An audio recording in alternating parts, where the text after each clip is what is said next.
All right, we got some project updates here. This is our Volkswagen Rabbit pickup truck, which is the Sportruck, allegedly.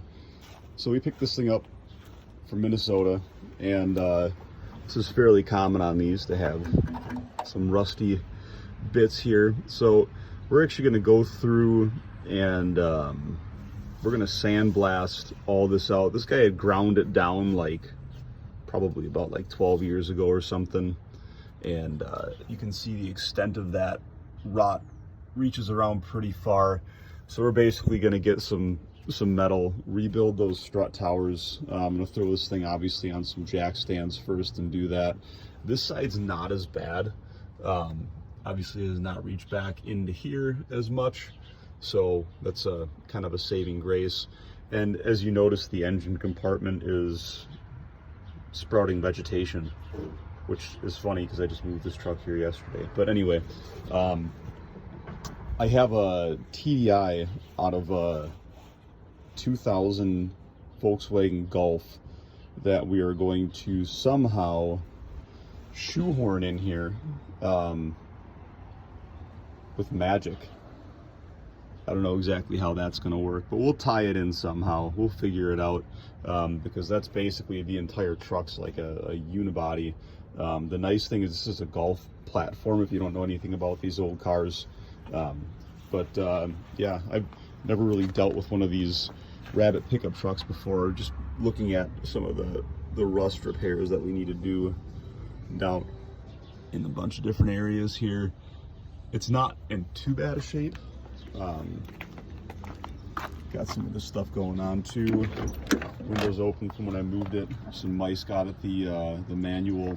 I got a buddy who has an interior shop, and we're gonna basically restore all of this stuff. So I'm gonna get the truck down to him, and we're gonna take care of some of that interior, which, holy crap, that seat is, I might not be driving this because the seat's almost all the way back and I don't fit very well in here, but it's okay. It's not going to be my my truck.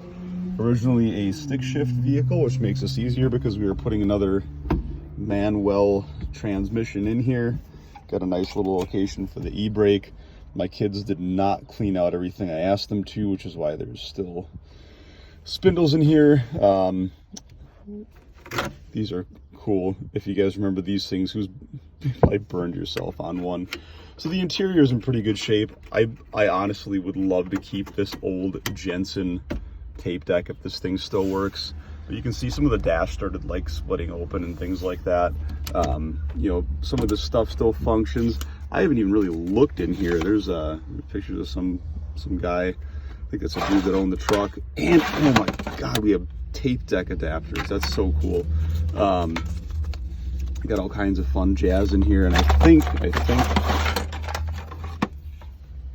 a ruler / letter opener just in case, some Altoids, and I think that's the piece for the wing window, which is sweet because this one is missing right here. So I got to figure that out. They glued this one shut, which is really annoying because they didn't just get new weather stripping for it. They decided to glue it, and I would love to use these because they're fairly functional. Rear view mirror is gone. I got boxes of parts for this thing sitting downstairs at the shop here.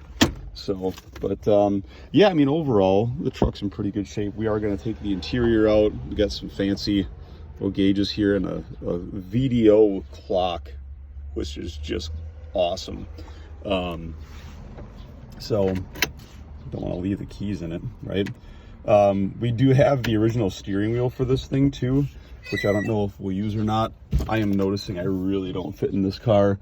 We're probably going to pull this headline. I'm going to have my buddy fix what he can. We might pull this headliner out. I'm not sure what we're going to do with this, if there's any salvaging it. It's got the fancy rear sliding window, which actually functions. So that's neat. And we have about 10,000 pairs of wheels for this thing and an extra bumper, and you can't really see it from here too well, but down here there's a piece of L channel that somebody just more or less bolted it to the bed. So rears need some attention. This, I don't know if you can see in and out movement on that wheel from that angle. That should not move in and out. Those rear bearings are trashed, which is great because we took this thing back from Minnesota on a car dolly. The other side's just the same. So much fun. Anyway, so that's this Rabbit pickup project update. Definitely looking forward to getting this going. I'm a little bummed there's a vacuum booster on here because this was not a diesel motor, so I do have to run the vacuum pump on the TDI, which I didn't really want to do, but it's fine. So we'll have some room to stash the computer up there for it and all the wiring and all that goodness. I'll just have to figure out something for the gas pedal, or maybe get a mechanical injection pump for the TDI. I haven't decided which way I want to go. I do want to upgrade the injection pump, and either way you're going to spend about $1,000. So I might just go full mechanical on it and just send it, so we can use all this stock wiring harness, which is more than I can say for that car right there. Could not do it on there. I might even be able to use that Speedo cable, because just glancing at it, it kind of looks like it could work in the trans that I have. But I guess we'll find out, won't we? So first things first, we got to make sure the motor fits in here. I want to get all the welding and everything done first. That giant vacuum booster might have to move somewhere else. Maybe we could figure out how to run a Hydro Boost system on here. I'm not sure.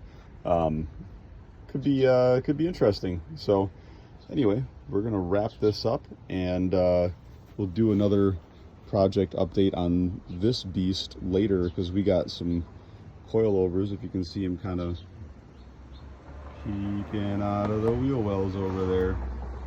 Yep. So we got some coilovers in that beast. Basically getting it ready for the LS to drop in there, and I want to set that back down on the suspension. I got some different spindles that we're putting in, Mark III spindles, Mark III ball joints, so we're going to be upgrading that slightly. So yeah, good fun stuff, and doing rust repair on that as well. Imagine that. Old crunchy Volkswagen, which is why I drive a Honda. All right, we'll catch you guys in the next project update, and stay tuned for some more tech tips and everything. Be posting more of those, and we'll catch you guys soon.